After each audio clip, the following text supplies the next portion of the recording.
gimana nih terkait dengan Atika yang kemarin sudah menjalani pemeriksaan di Barreskrim?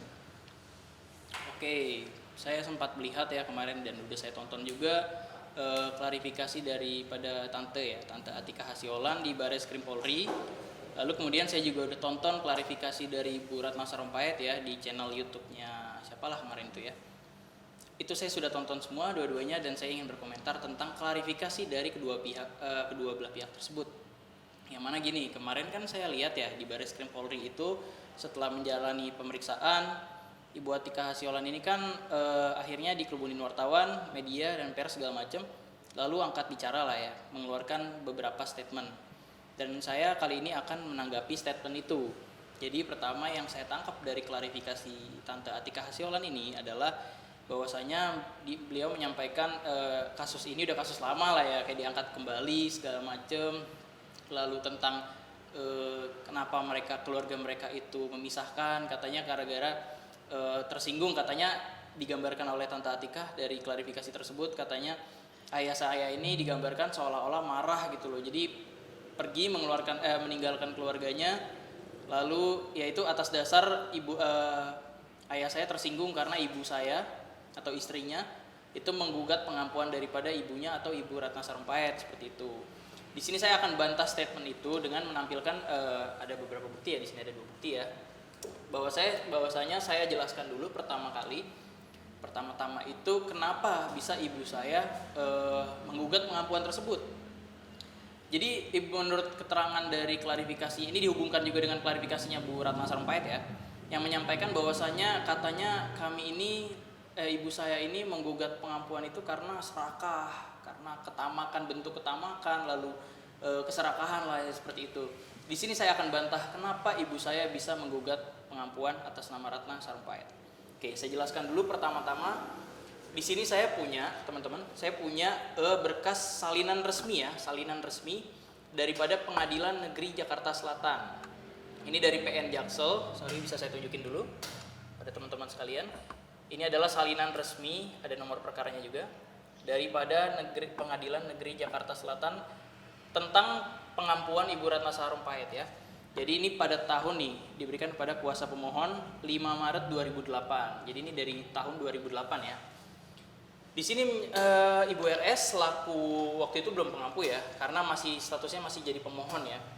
Itu memohon kepada kepada PN Jaksel bahwasanya beliau ingin menjadi pengampu ayah saya karena ayah saya ini tidak cakap hukum atau karena suatu kondisi yang divonis yaitu skizofrenia ya. Oke, di sini saya sebutin nih kenapa alasan ibu saya menggugat pengampuan atas nama Ibu Ratna Sarumpait. Ya. Oke, di sini ada poin yang mana menjelaskan ya. Ini di poin 6 dan 7 saya bacakan bahwa atas dasar hal tersebut pemohon berkeinginan untuk dapat ditunjuk sebagai wali dari anak kandung pemohon yang saat ini tidak cakap hukum untuk bertindak atau berbuat hukum guna untuk menerima harta atau bagian yang menjadi haknya, maksudnya ya saya ya. Oke, di poin 7 ini menarik, bahwa pemohon sanggup menjalankan kewajibannya sebagai wali sesuai peraturan perundang-undangan yang berlaku. Jadi Ibu RS ini menyatakan kepada pengadilan negeri bahwa saja beliau siap menaati aturan hukum apapun. Namun faktanya yang kami terima ya, pengampuan atas nama Muhammad Iqbal atau ayah saya ini tidak pernah didaftarkan ke Balai Harta Peninggalan atau BHP ya. Saya jelasin dulu. Di sini teman-teman bisa searching semua, bisa googling, bisa pelajari sendiri. Ada undang-undang namanya KUH Perdata ya. Itu diatur dalam pasal 449 ya, 449 KUH Perdata yang menyebutkan bahwa pengampuan itu wajib didaftarkan kepada Balai Harta Peninggalan. Oke, saya bacakan dulu isi undang-undangnya biar teman-teman semua bisa paham ya, bisa mengerti ya. Oke, lanjut. Ini menurut pasal 449 KUH Perdata, setiap keputusan pengadilan terhadap pengampuan yang telah berkekuatan tetap, maksudnya udah disahkan ya, itu maka pengangkatan pengampu harus segera mungkin diberitahukan kepada Balai Harta Peninggalan selaku pengampu pengawas. Oke, jadi setelah dia ditetapkan sebagai pengampu, Ada lagi nih lembaga pemerintahan yang mengawasi, yang berperan sebagai pengawas, namanya BHP, Balai Harta Peninggalan, kita singkat saja BHP lah ya. Nyatanya sudah diatur dalam pasal tersebut ya, 449 KUH Perdata, tidak dijalankan oleh Ibu RS selaku pengampu dari mulai pengampuan itu ditetapkan pada tahun 2008 sampai dengan hari ini 2024 ya. Sini pemohonnya adalah kuasa hukum saya ya, Muhammad Reza Wiharta. Di sini saya perlihatkan dulu seperti ini teman-teman. Ini pernyataan ya resmi dari Balai Harta Peninggalan Jakarta. Sudah? Oke, isi daripada pernyataan tersebut saya bacakan. Sehubungan dengan surat saudara nomor sekian tanggal 9 September 2024, hal permohonan informasi terdaftar atau tidak pengampuan atas nama Muhammad Iqbal. Dengan ini kami sampaikan bahwa berdasarkan pencarian pada data arsip, pengampuan atas nama Muhammad Iqbal tidak terdaftar pada pencatatan arsip Balai Harta Peninggalan Jakarta. Demikian kami sampaikan, atas perhatiannya kami ucapkan terima kasih. Jadi bisa terlihat di sini ya, bahwasanya Ibu RS atau Ibu Ratna Sarumpait selaku pengampu daripada ayah saya tidak taat hukum ya. Dibuktikan dengan surat ini yang mana diatur dalam pasal 449 KUH Perdata yang mengharuskan mendaftar sesegera mungkin, itu tidak dilakukan sampai dengan hari ini. Dengan dalih kemarin saya tonton di klarifikasinya Ibu RS ya, itu menyebutkan karena belum balik nama katanya, belum balik nama. Jadi aset-aset itu yang menjadi hak bagian ayah saya belum dibalik nama, entah itu dari nama tante saya atau dari nama ayahnya almarhum pewaris.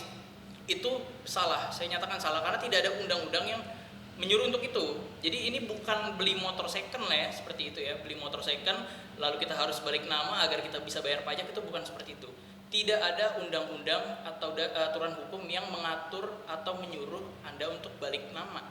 Anda itu sebagai pengampu diharuskan untuk melapor, ada undang-undangnya, ada ketentuannya, namun tidak Anda jalankan. Oke, itu.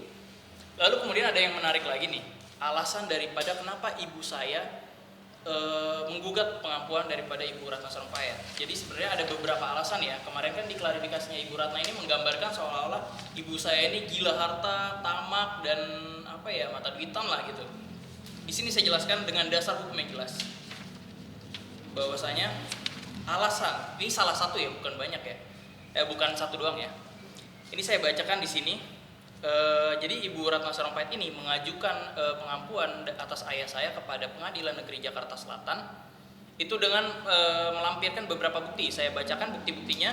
Satu, buku pendaftaran talak nomor sekian tanggal 11 April 1987 antara Fahmi dan Ratna Sarumpait. Jadi ini bukti bahwasanya almarhum kakek saya atau pewaris dengan Ibu Ratna Sarumpait ini sudah bercerai. Oke, nomor 2 ini poinnya. Akta kelahiran nomor sekian tanggal 15 Juni 1996 atas nama Muhammad Iqbal, atas nama Muhammad Iqbal. Lalu ketiga ada akta kelahiran dari Fatum Solina. Keempat ada akta kelahiran dari om saya Ibrahim yang juga diampu oleh Ibu Ratna Sarumpait. Lalu kemudian di kelima ada akta kelahiran dari Tante Atika Hasiolan. Nomor 6 ada ikrar talak tanggal 23 November 1985. Ini talak dengan kakek saya ya, almarhum ya. Lalu kemudian ada akte kematian Ahmad Fahmi, yaitu kakek saya, dan sebagainya. Jadi menarik ini teman-teman. Kenapa ayah saya di sini hanya didaftarkan dengan akte kelahiran?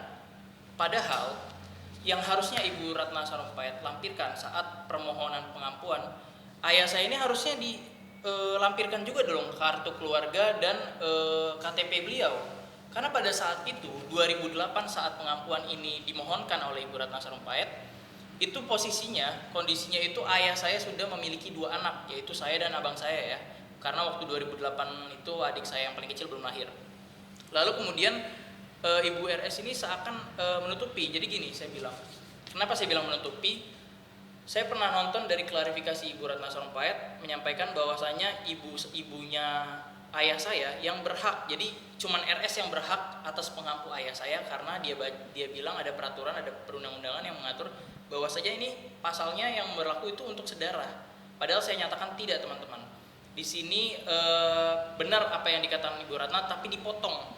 Jadi sebenarnya yang berlaku ini adalah sedarah dan semenda. Ya, semenda itu apa sih? Semenda itu istri, teman-teman.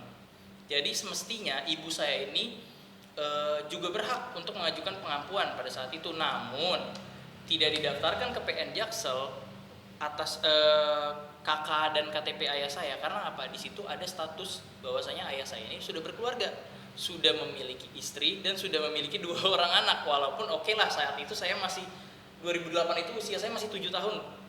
Oke, masih jangan jauh ya, masih di bawah umur ya. Namun Ibu RS harusnya selaku pengampu itu harusnya minta izin dulu atau membicarakan ini atau memberitahukan ini kepada ibu saya. Namun faktanya ini tidak jalankan, teman-teman. Jadi Ibu RS ini secara diam-diam, saya bilang seperti itu, secara diam-diam itu mengajukan pengampuan atas nama ayah saya tanpa sepengetahuan kami, bahkan ibu saya, dan tidak tanpa persetujuan ibu saya juga, ya. Jadi seakan-akan biar Ibu RS ini menjadi calon tunggal untuk menjadi pengampu seperti itu. Itu salah satu alasannya. Ada alasan lain seperti perlakuan Ibu RS sebagai pengampu yang kurang pantas terhadap ibu saya. Jadi karena kadang-kadang setiap memberi uang bulanan atau segala macam itu disertakan juga dengan kata-kata yang kurang pantas lah seperti itu. Jadi banyak aspek ya yang mendorong ibu saya akhirnya menggugat pengampuan. Seperti itu tadi yang saya sampaikan, seperti atas ilegalnya permohonan ini. Saya tidak bilang ya teman-teman ya, saya tidak bilang bahwasanya hasil dari penetapan pengampuan ini ilegal, itu tidak bilang. Saya tidak bilang begitu. Tapi saya bilang cara Ibu RS menjalankan pengampuan ini itu yang ilegal.